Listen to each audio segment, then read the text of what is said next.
what I would like to ask first is if you could tell me a little bit about yourself, where you grew up, what your Yeah. childhood was like. And Yeah. So I grew up in a small town in Massachusetts. Um, yeah, kind of in the woods. And I think sometimes when I'm doing this work, thinking about the importance of nature, as a kid, I was highly anxious. I probably could have been diagnosed with selective mutism in school. Um, and I think what helped me to get grounded and to feel safe was to go out in the woods by myself and feel connected to the seasons and things like that. So that was my growing up. And then, yeah, in school, um, I academically did okay, but I really struggled socio emotionally, which might have driven me to become a school psychologist to help kids who have social emotional needs that aren't met in schools. Um, and then later on in life, I knew I was an anxious kid and I struggled, but just recently I was gardening with my mom. I now live in Oregon and my mom lives in Oregon. And I was asking her about my grandma, her grandma, actually, my great grandma. And I said, I don't know any stories about her. I don't know a lot about her. And she said, well, she was really private and didn't tell a lot of stories because she grew up and was put in a residential facility for Native American children, a residential school. And so she lost her language, lost connection with her family, and lost all the stories. And so for me, studying intergenerational trauma, it made me realize, like, what does it look like in my own family? What is a drive for creating schools that heal and empower? Where does that come from? I don't think it's only my personal experience struggling in schools and the experience I've witnessed of students I've worked with as a teacher and a school psychologist, but it really is, it's so intergenerational. Like, it's part of my family history that schools have caused trauma, even if I didn't consciously know that. Maybe part of my sensitivity to being in schools was that they had caused harm to members of my family. So, just thinking of all that and what drives us to do the work we do, it's pretty complex. There's the surface level stuff. It's just, I care about children. I see the way things are done in schools and how they could be better. Um, but also, some of our own nonverbal, nonverbal epigenetic drives are there as well. Um, yeah, so I started teaching in Massachusetts, and I was recruited to teach in Oakland, California, and had a big shift of like trying to understand what's going on in Oakland in terms of trauma that was coming into my second grade classroom, how it was impacting me, how it was impacting my children, my students in the classroom. And then that kind of drove me to deepen my understanding of how do we serve children better in schools. I had a foundation in Montessori classrooms. That's where I'd started my teaching career. And so I saw that child-centered schools were not really very common. And so how do we create environments where kids can learn and have more freedom and flexibility, build relationships not only with each other but with their teachers. And yeah, that's what I've done. And I kind of started traveling, and so I moved to New York and I taught in rural upstate New York, and then I moved to Bangkok and I taught in Bangkok for 3 years. And then I came back to the Bay Area and began teaching again and went to graduate school for school psychology at Cal State East Bay. And yeah, and now I'm here in rural Oregon. So I have like a little bit of a like an anthropology view of like different school systems and how they work and what is common in practice and what's unique about each community and the schools they're in, students are in. Yeah. wow, diverse. What would you Mm-hmm. say is a commonality amongst all of those different? I mean, everybody wants to feel seen and understood in the classroom. They don't just want to come in and get instruction from you. They want you to know that you understand them. And having traveled, that's a little bit more difficult, right? Like, I think it's really important to have teachers that stay in one place and are consistent and really understand their community. That hasn't been my experience, just having traveled a lot, but it takes work to try to understand where your students are coming from, what is their background, what's going on in their homes, what's important to them. Um, and so by doing that, you're able to tailor the curriculum, and you're able to um, just understand what's relevant and how to make things that, whether it's math or science or writing or English, make it more accessible for students. So I think that's kind of the hidden work that is required in teaching and being a school psychologist and an educator, that gets overlooked, especially in this time when there's so much pressure just to deliver a standard curriculum. You lose so much of the effectiveness. So, yeah. So as you're speaking, I'm visualizing teachers in the classroom with the children in front of them physically, and I'm wondering how has that changed then during the pandemic? How is that? What kind of complications or difficulties or challenges has that brought to our educators? I mean, enormous challenges. I've been a school psychologist in this time, and I've been coaching teachers, so I haven't been a classroom teacher during the pandemic. In some ways, I've seen that you have more access to understanding what goes on in the home because the children are in the home, and you might see more of what's going on. But at the same time, you're not having that free and flexible time to connect with kids between lessons, or as you walk around the class you can have a one-on-one conversation. It really is harder and takes more intention to build a relationship with a student over the screen, and to make sure that they feel safe to reach out to you and ask questions and come to you when they need you. So I think that's an enormous burden on the teachers. Like, how do I do this when I don't have the physical proximity to my students? And since students have come back into the classroom for the most part, we see the emotional effects of that, just that kids are more dysregulated. They've absorbed a lot of the stress, not only from their own experience, but from the experience that their parents have been having.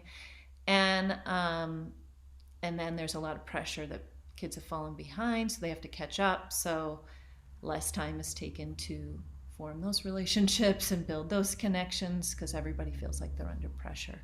So it's a struggle. Like, how do we ensure that kids are feeling seen, that they are understood, so that they can learn better when we have all this time pressure, when we have all these barriers?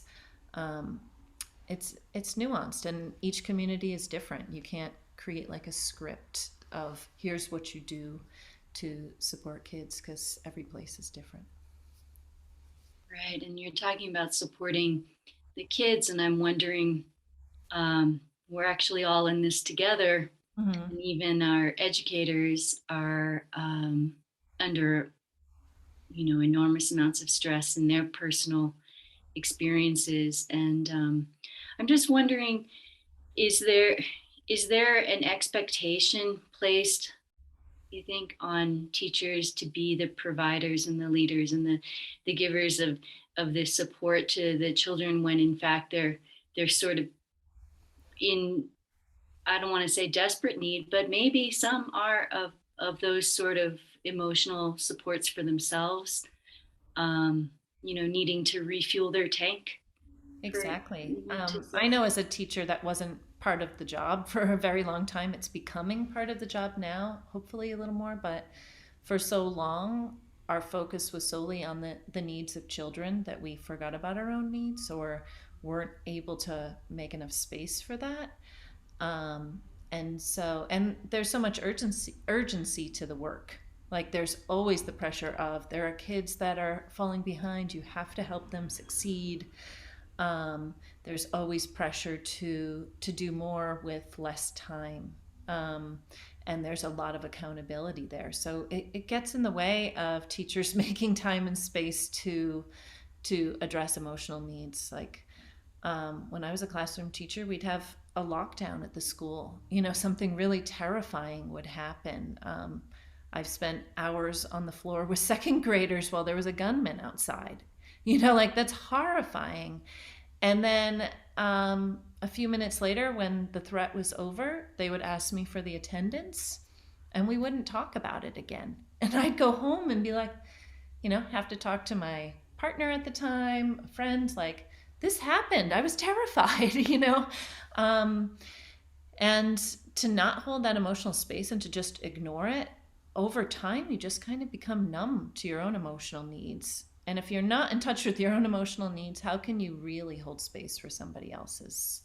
And when we're on edge, when we have so much stress and we're not proactive about addressing our emotional needs, when we're not noticing like, oh my gosh, I'm so stressed that my chest feels tight, I'm having trouble sleeping, then we as adults are easily triggered, right? We're tired. It's harder for us to listen to somebody else. And for our students, when they're having a hard day or a hard week or a hard life, then we're not holding space for them in the way that they need to be supported. So it is all about supporting the educators if we want our kids to be learning well and to feel safe and to be emotionally and behaviorally regulated. So there's a lot of discussion about that right now. It's a big movement, like how do we support teachers? Because unfortunately, it got to the point where we have a crisis of a shortage. We Right. ignored it for so long, and then it's been a perfect storm of not meeting the emotional needs of teachers, not recognizing the load that is placed on them for the work that they do. And then the pandemic hits and makes the job even harder when it was already difficult.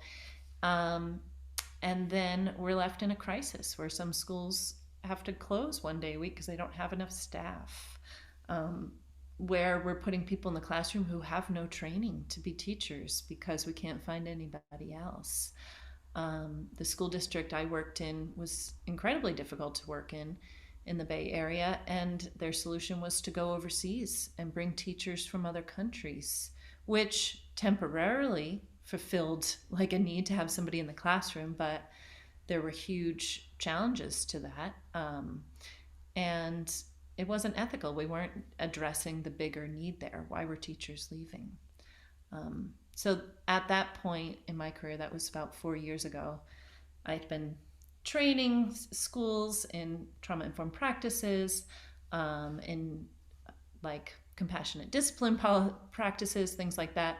But we were losing half our staff, like sometimes a third, sometimes almost half our staff in a school year, which is unsustainable. So that became my focus, like to support the emotional needs of educators so we can do this work well. And how do we do that? Yeah, I think the pandemic has helped us with the first step, which is just awareness that it needs to be done. I think for many years, my work was just around we need to start addressing the emotional needs of educators. We need to talk about it. We need to talk about what is traumatic stress, what is vicarious trauma, what is burnout, how do these things affect us. Sometimes when I brought that up, school districts did not want to talk about burnout because they were afraid, oh, if we talk about it, people are going to recognize that they have that, and then I don't know how to deal with it. That was a struggle. So I'd rather just not talk about it. But now we realize that we have to talk about it because otherwise we end up, in the situation we're in now, which is a crisis for public education. So that first step has been done, like build the awareness, recognize the impact. And then the second step, I think we're still working on is what do we do about it? And for some people, the approach has been self-care. I know that leaders in education, that's been a big push to encourage teachers to practice self-care. For me personally, as an educator who's been deeply impacted by burnout and traumatic stress, when people said practice self-care, it was just an added burden, and it felt like the people didn't understand what I was going through. Because self-care works when I have a manageable amount of stress, right? And I have time to take care of that. I can definitely practice self-care when I work an 8-hour day and I go home and I'm not filled with worries. Self-care would be normal then. Like, yeah, of course I need time to exercise and practice mindfulness and do yoga and um, talk to my friends and stuff. But when you're seeing an enormous need that's not being filled in schools, and you're going above and beyond to meet that, where it's going into your personal time, it goes way beyond the workday, and then you're constantly worrying about that need that hasn't been filled. When you see kids that are hungry coming in your classroom, you see kids that are impacted by the opioid crisis or by community violence. When you see that all the time, it's hard to just let go of it and just practice self-care. It's hard to process it, and so um, self-care is not the right solution to be preaching for our educators. And um, yet it sounds like, oh, yes, of course, practice self-care. it sounds But kind. it just sort of leaves you on the ledge of, well, how am I supposed to do that? I don't have that, personal freedom to do that. So what do you do? Where are you in, if Yeah. you're in that place? um, yeah, so there's a lot that we can do, but it has to be kind of systemic and structured, right? You can't just leave it to the individual. Even things like, oh, check in with a colleague when you've had a hard day. Well, the barriers to checking in with a colleague are: one, that colleague could also be very stressed and you don't want to burden them. Two, when do I notice that I actually need to check in because I keep minimizing the things that I experience? Like, oh, it's not that big a deal, I can handle it. And if we haven't been supported and trained into how to notice when we need to ask for help, how do we notice when we're deeply impacted by stress? What do the signs of burnout look like? We ignore them for too long. And then when we want to go ask somebody for help, we're in a crisis and they're not trained to handle it. Um, so it needs to be systemic, like it needs to be part of the job. Um, and it needs to be structured so that it's predictable. You know when it's going to happen. You don't wait for somebody to opt in. Like sometimes they say, oh, teachers just need therapy. Well, um, that's a difficult one because therapy is expensive. There are long wait lists, even for people with severe mental health conditions. And it's often pathologized, right? Then you're almost getting a diagnosis to access Mm. therapy when it's paid for. When you pay for it yourself, you don't need a diagnosis. But what are you doing? You're either asking teachers to get a diagnosis of a mental health condition in order to access therapy that's paid for, or you're telling them to pay for it out of pocket. And what I think is that you need more of like peer support. You need a structured support system for educators where they're around other people who understand their experience. Because the other thing about going to therapy is the therapist hasn't had the experience that you've had. And it takes a lot of work for you to explain to them what's going on. And they still only understand it cognitively and can offer support and guidance. But it's really hard for them to like deeply empathize with what's going on for you versus if you have peer support that's facilitated, that's integrated into um, your work, then you're around people who really get it and then can listen to you deeply, and you don't have to explain too much because they're instantly with you. And that's what reflective supervision is, and that's what we've been working on providing for the last 4 years now, with great results. So, yeah.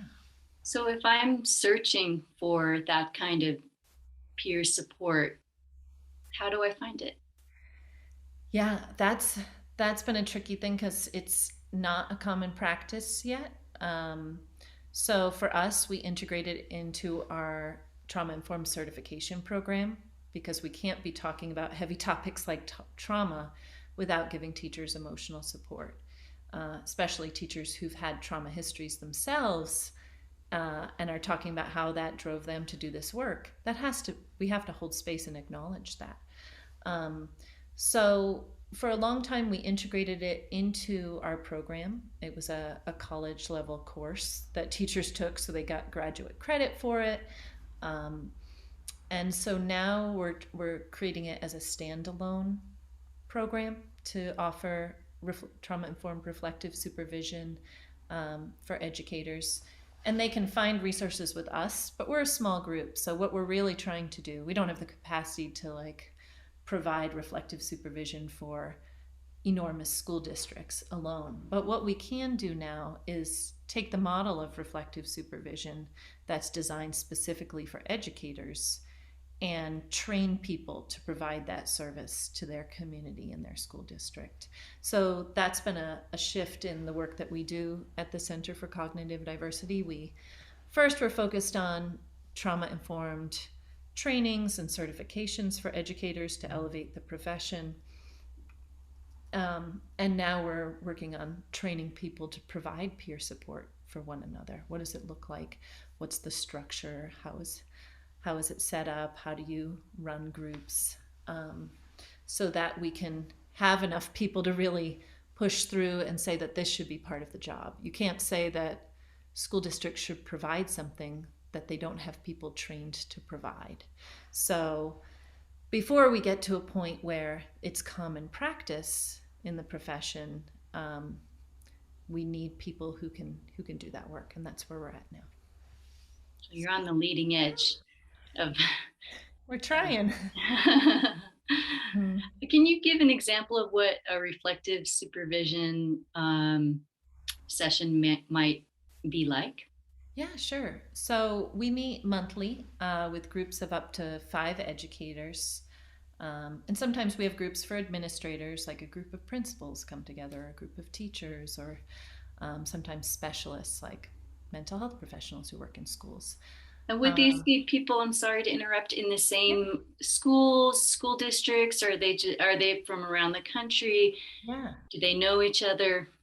Yeah, that's a good question. You can provide supervision to people that work together, but you really have to get the consent if they feel comfortable because each school has its own culture. Some cultures might be have a strong foundation of safety where people would feel okay being in a supervision group with somebody they work with and talking about challenges that they're facing, whereas other people might not feel safe in that environment. And so for our groups, they often have people from across the country. We'll have somebody in Ohio and somebody in Tennessee and somebody in Oregon and someone in Florida, all in the same group, given time restraints, like as long as it works with their schedule. But then they have similar jobs, but they have some anonymity and they can be really honest about what's going on for them. So yeah, we do. I encourage people to try to go in groups where they don't have people they work with, but sometimes people go in groups together so they can support one another as well. And so yeah, we meet every month. They have a trained facilitator who uses our kind of structure and curriculum.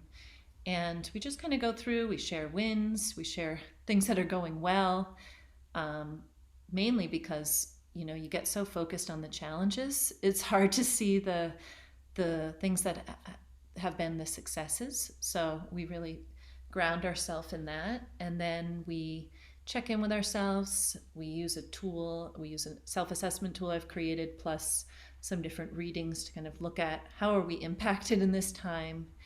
And then we go into talking about cases and we just practice active listening for each other. Because a big part of this work is that we can't solve every challenge people face. Like, we can't change these big structural issues. But what we can do is help people feel heard so that they can advocate for themselves and what they need in an effective way. So it isn't really event session where people come on and just complain about what's happening. It really is a time for them to think about the bigger issues that they're facing and to see how to navigate those in the best way for them and their students. And then we integrate mindfulness at the end. So, yeah. And tell me, how do you integrate mindfulness? What does that look like? Is that a meditation practice, or is that, tell me about that. Yeah. Um, more and more school districts across America are using mindfulness as a tool to build social emotional resilience and, help kids cope and to achieve more. And so it's quite a range of what educators have had experience with in mindfulness. Like some educators come in having been trained in mindfulness practices and use them all the time. Some teachers have never even sat for a minute in silence and tried that. So we use basic mindfulness practices that everyone can apply in their classroom. So could be a body scan. It could be a guided imagery meditation. It could be a heartfulness meditation. So just different practices that people can then use in their own life or in their schools. Mm-hmm. What kind of response have you had from people who have participated in reflective supervision? What do you hear back from participants in how it's changed their experience? Yeah. It's been really profound. It's transformational to hold space for educators in this time for them to really hear themselves and to think through what's going on, acknowledge the impact, and to have others around them share their stories and hear their stories so they know they're not alone. Um, so we have done some surveys regarding the impact for them, and some of the most profound are that like everybody that's done reflective supervision for 5 months or longer has reported that they're better able to respond with empathy to other people. And that's really what it's about, like creating this engine of empathy. Like when somebody holds space for me, when somebody deeply listens to me, and I know how good that feels, I'm able to hold space and deeply listen to somebody else, whether that's a student or a colleague or an administrator. Sometimes when we understand ourselves better and we have compassion for ourselves, then we see other people differently. So that administrator who might be challenging to work with, instead of labeling them and kind of, you know, just having difficulty working with them, you see like, wow, they are impacted by traumatic stress just like me. I see the signs in them. I'm going to check in with them and see how they're doing. So we judge people less and we give people more empathy. So that's one of the big ones. The vast majority of people have reported a significant reduction in signs of burnout for themselves. It's led in anecdotal cases to people not leaving their jobs. Like sometimes people come in and say, I can't do this job anymore.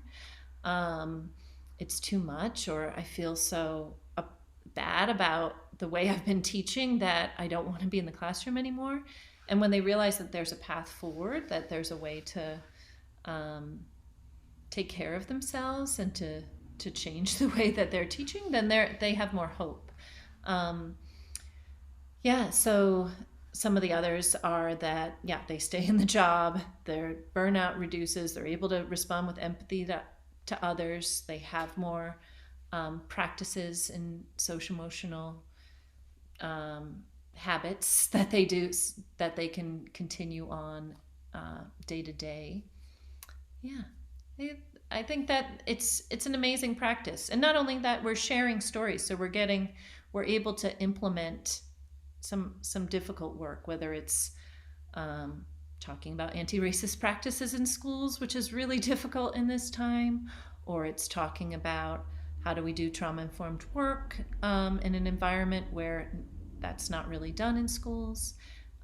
So we're supporting people in what I call being a compassionate disruptor, making positive change in their schools and sticking with it because they know there are many people all over the country doing the same work. So, yeah.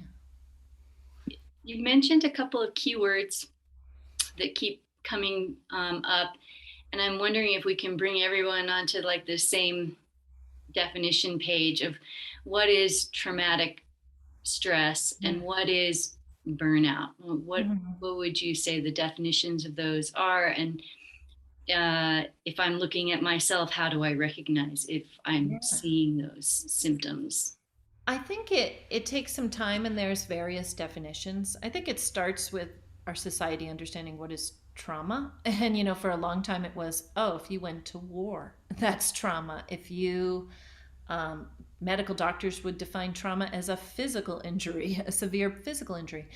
The definitions that I use are like Bessel van der Kolk calls trauma something that's overwhelming, unbelievable, and unbearable. And that varies person to person what can be traumatic for us, what elicits a trauma response. When it's traumatic stress is something that's overwhelming, unbelievable, and unbearable. When you're in a stressful situation where you don't have the agency or the control to change it and alleviate that stress, it builds up when it goes on for a long period of time.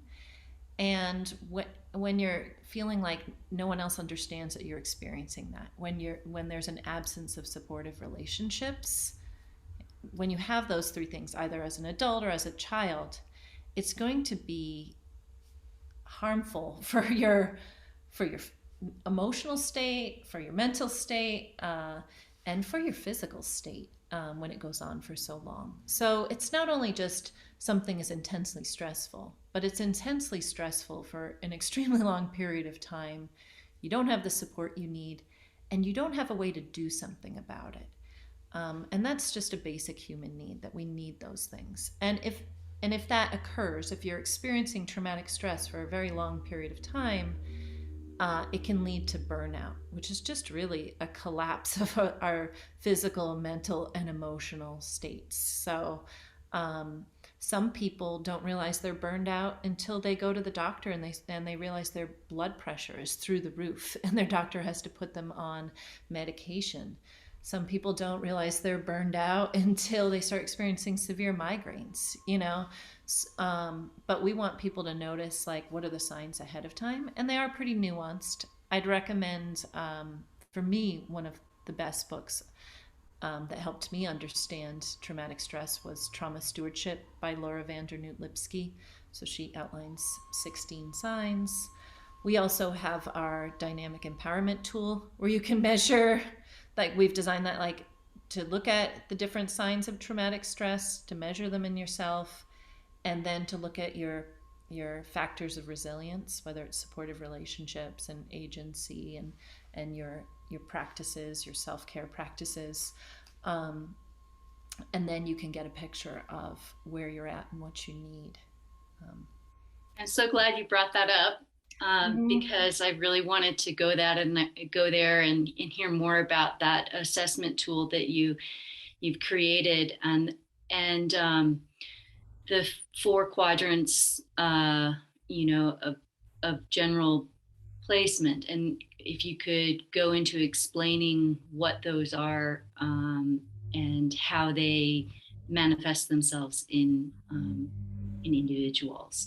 Yeah. Uh, yeah. I'd love to. So it's really a tool of what I call collective well-being.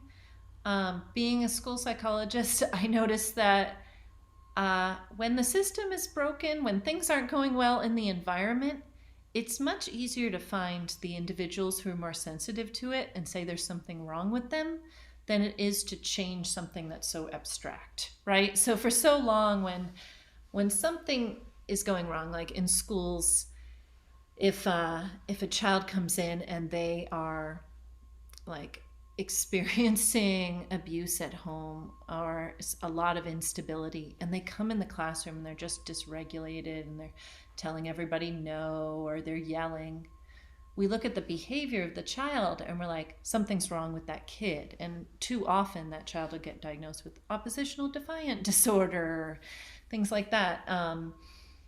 And then we just continue to focus on the child's behavior. The same thing happens with adults. Our system of diagnoses often is, this person is having this behavior or is having difficulty in relationships. What's wrong with the person? And if we step out a little more, it's often the person didn't get their needs met, they've been impacted by trauma, and they they are just exhibiting a normal survival response. And so for me, I was really hesitant to use labels like, I don't want somebody to be diagnosed with burnout. Right now, we don't really have a diagnostic criteria for it, and I don't think we should, because it's not an individual issue. So I was looking for measures for people who are in our program, who do supervision with us, to allow them to deepen their understanding about what's happening, but to not have it have like a diagnostic capacity or to have any sort of pathology or problem with the person. And there really wasn't a lot out there that's like, how can I measure levels of stress and not have it go quickly to, oh, this is what's wrong with me? Um, so that's why, yeah, I created it myself. So we have a measure where you're just acknowledging how stress is impacting you, and then you're also measuring what are your supports. And at first, we were measuring those two things separately, but in a moment of my own reflection, like time spent in nature and quieting down, I realized that if you put them together, if you look at the two things in conjunction, if you look at your levels of resilience, your levels of supports, and you look at your levels of stress, then you get 4 quadrants that pretty much naturally occur in our lives. Yeah, so if you don't mind, I'll go into them. Is that okay, Vesna? I would really like that Okay. actually. Yeah, and when you're talking about it, it just makes it sound like, oh, this is actually very natural process of being human, Yeah. is moving through the various stages of these quadrants that Yeah. you're I think it talking about. should be approached that way when we talk about it, because if we teach people that when you're impacted by trauma, something is wrong with you, if we teach people when you're impacted by burnout, something is wrong with you, then we're always looking to fix ourselves and we're always judging ourselves. And that Mm, really impedes the healing process, right? Because it's always right. like, oh, I think we want to meet ourselves with curiosity. Like if I'm feeling aggressive, or if I'm feeling like hyper vigilant, and I should just notice that and be like, oh, what's going on for me? Where is that coming from? Instead of leaping to judgment.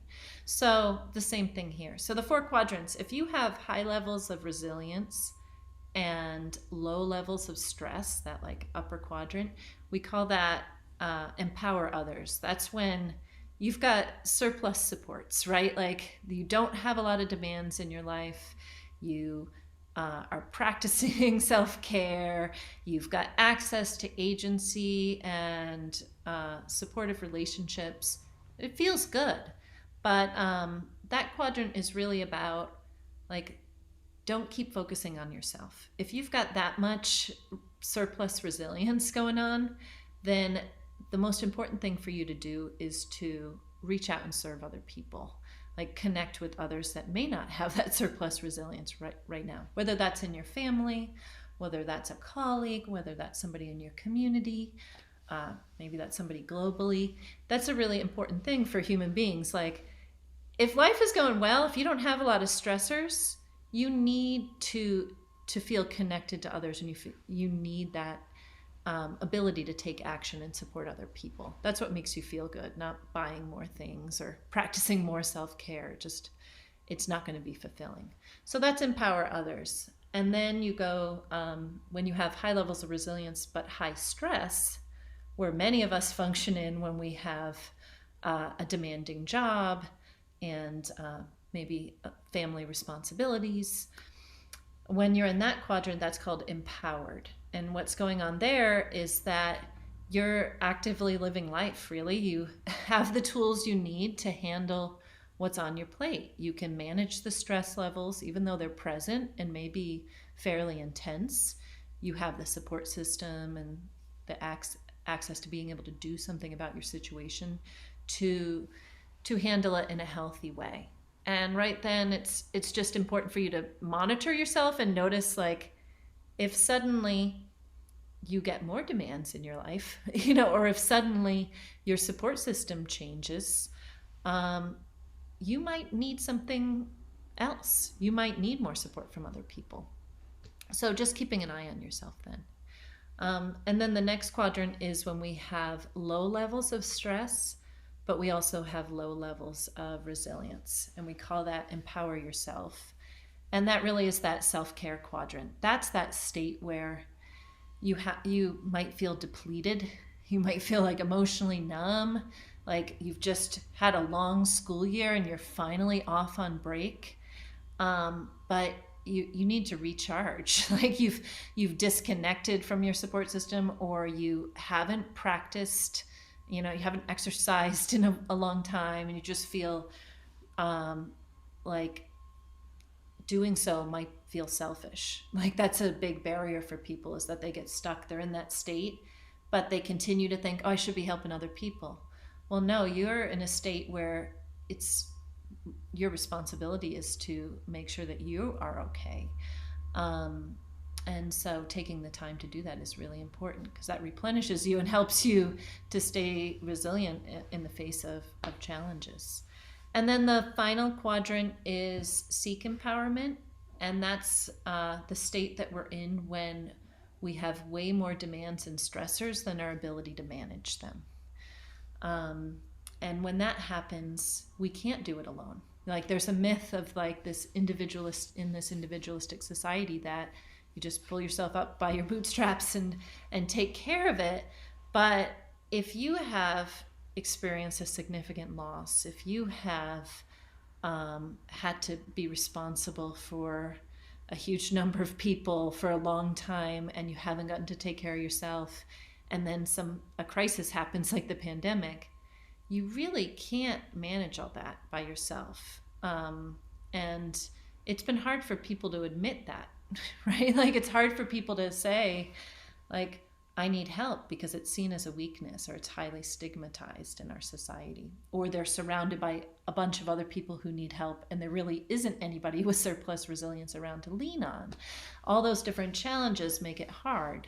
So what we want our educators to do, what we want everybody in society to do, is just kind of notice those different quadrants, like, where am I? And it's not that there's something wrong with me if I'm in the seek empowerment quadrant. It just means the situation that I'm faced with is more than I can handle. And what would be wrong is ignoring that, because that leads to a crisis. And that's when we get, the unfortunate side effects of that are like our suicide epidemics, significant burnout, mental health crises. Those are really impactful on our society, and we want to be more proactive and preventative, and not wait to put in resources when people are in a crisis. So And so if I wanted to assess myself and see mm-hmm. where I'm landing in one of those categories, do you think that individuals are able to look at a description of the various categories and self-assess, or are there sometimes sort of hidden things that from ourselves, if that makes sense, that this tool would help you to uncover and unlock? Yeah, I think that's an interesting question. And I think the thing about the tool that I like is that you're assessing yourself, but you can also do it for an entire school. Like I'll have an entire school do the assessment, and then we'll take an anonymous poll and see where people are at. And you can see the health of your community. So that's like the bigger picture of like, what do we need within our community? But on an individual level, yeah, sometimes you might read a description, and like me just describing it right now, and say, oh yeah, that describes me perfectly. We do provide that assessment tool so that you can think through it, and it's in a beta form. Like it's not a perfect assessment yet. We're hoping to get more research and have it be based in, get some good reliability and validity data on that. But right now, it's just a basic tool for people to check in with themselves, and they can do that. That's it's free, and it's on dynamic-empowerment.com. So yeah, I do encourage people to try it out, see where you're at, and if you share it with other people, then the people that you're around will also have that understanding and know what they need, and you'll have some common language to talk about what's happening. So Yeah, interesting on an individual level, being able to use that maybe in your most immediate surrounding community of family or friends. But mhm. you mentioned using it in an entire school. Yeah. Um, and I'm just wondering how do you use that assessment tool and maintain anonymity and privacy for the individuals who are taking it? Because there is, like you mentioned before, stigmatism about, oh, well, I don't want to be in that quadrant. People will Mhm. think lesser of me because we have these perfectionist expectations, I think, upon ourselves that, oh, we should always be okay, or be able to make ourselves okay, or whatever it is that we're. Or there's something wrong with me if I'm not okay. That's a huge Mhm. fear, right? I can't Right. This admit is this. I talk to people who have severe health conditions and they're like, well, I just didn't tell you because I didn't want you to have to worry about me. It's like, well, if you don't tell me, I'm going to have to worry about you at some point because you're not getting the support you need. Like we all need to just I think it's difficult to be vulnerable, right? And so we that goes to that foundation of safety, trying to create environments where we feel safe to be vulnerable and to say what we need and to express our emotions, Um, but yeah, for an entire organization, we just do an anonymous poll. If it's on Zoom, I do a questionnaire and people can um, click on it anonymously and I just get the results and I don't know what each individual said. But we can see, like, if we get the poll results back and 20% of the staff are in a seek empowerment quadrant, as a leader in that school or in that organization, that's great data to know you've got 20% of your people overwhelmed by stress. And how do I do something more proactive about that rather than wait until people come with a crisis and start taking tons of mental health days? And then I get frustrated, they're taking too many days off, and then there's more tension, handling it in a different way. Um, and the opposite of that is if you assess the whole organization, you find that the vast majority of people are in empower others, then they need to be connected to something more meaningful. That's unlikely to happen in education because we're actively like being almost first responders in this time. Mhm. But in other organizations, I can imagine people are like seeking meaning and purpose. You do the survey and they're like, oh, we have all this surplus resilience. Where can we direct that as an organization? Maybe that's somewhere in my community. And if I know what I'm doing is meaningful, that gives me joy. That helps me build my resilience too. I feel good about myself. I feel I'm contributing. So it goes both ways. Um, yeah. So if I'm a supervisor or in a school district, or if I'm part of an organization and I'm wanting to use this tool in my organization or school district, how would I go about doing that? Yeah. Do I contact you? Yeah. Can I You do it can you can myself? contact us. You What? can test it out. We license it to school districts. We do collective well-being trainings on what it looks like, what we need, how do we support each other. Um, and then we provide trainings for facilitating reflective supervision and building trauma informed schools and practices. So, yeah, you can get in touch with me at emily@cogdiv.org. It's COGDIV. Or you can, you can find our website, cogdiv.org, which stands for Center for Cognitive Diversity, which is a mouthful. But yeah, thanks for asking. Great. Thank Mhm. you. I think that I really admire the work that you're doing and all of the efforts that you're putting forth. Um, like I said, you're really out there on the leading edge, which I imagine might feel a little bit lonely, but being a path forager, kind of sounds like your youth in being in nature, and maybe a Yeah, comfortable, is it a comfortable place to it be helps. out there in the leading edge? No. There are not many people talking about this, I mean, it's just sort Mm. of coming out into the big world. Yeah, I think, to go back to your first question, like, how'd you grow up? I grew up like in the woods, and that gave me a lot of solace. I think it is hard to uh, be what I call a compassionate disruptor in industries. And for me, I left my job working in a school full time to starting my own company uh, and trying to build systems that support people and address problems I saw. Yeah, it does get pretty exhausting, and so it is nice to talk about it and to see that there is now a movement in education and in our country around addressing these needs. So I'm very hopeful. I think we can consider that like the post traumatic growth of the pandemic. Like, even though we're not over it yet, it's still like there are benefits to going through difficult things. We feel more connected, we build more awareness, we're more driven to take action. So I'm hoping that more people join this movement and reach out. So thank you.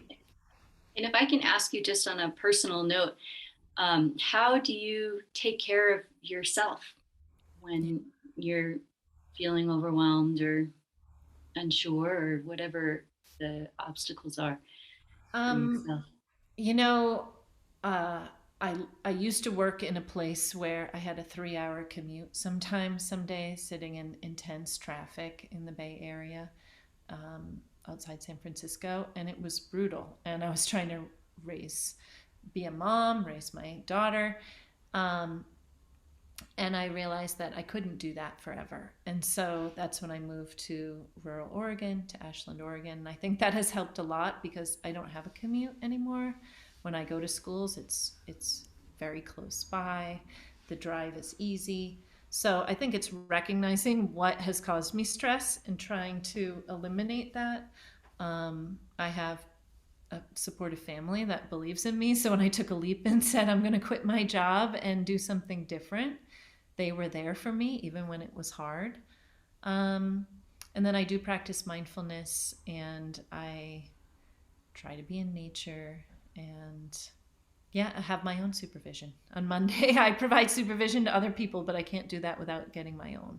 So that's the other part of the practice. So reflective supervision is a sort of a reciprocal event then for both the Yeah. facilitator and those participating. Is that what you're saying?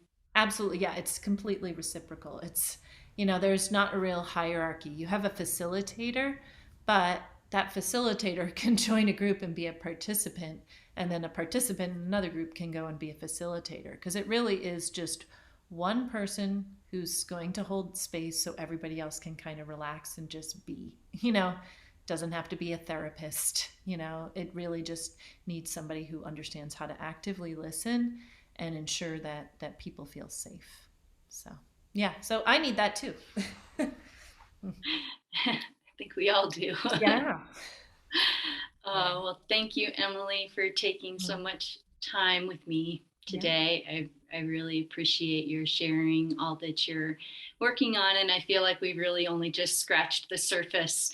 And I look forward to more Yeah. conversations with you about this in the future. Thank you, Vesna. Thank you again.